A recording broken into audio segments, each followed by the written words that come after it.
في بئر الفقير. حبيبنا شيخ عبد الله، الله يسعدك، ممكن تحدثنا عن هذه البئر؟ هذه البئر قدم شوي الله يبارك فيك. هذه بئر الفقير مرتبطة بقصة الصحابي الجليل سلمان الفارسي رضي الله عنه وأرضاه.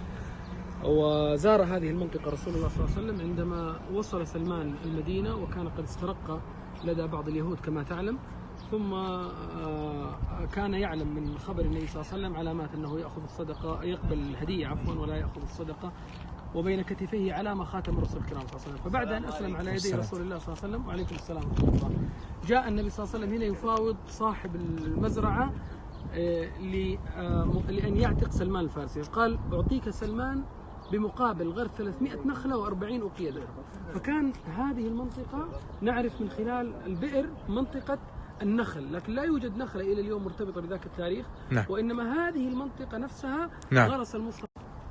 غرس المصطفى عليه الصلاة والسلام النخل بيده الشريفة، فأثمرت في أقل من مدتها وأعطوه ما طلب، وكانت مقابل عتق سلمان الفارسي، وبقيت إلى اليوم. وارتبطت أيضا بقصة مخيريق من الصدقات النبوية يوم أحد.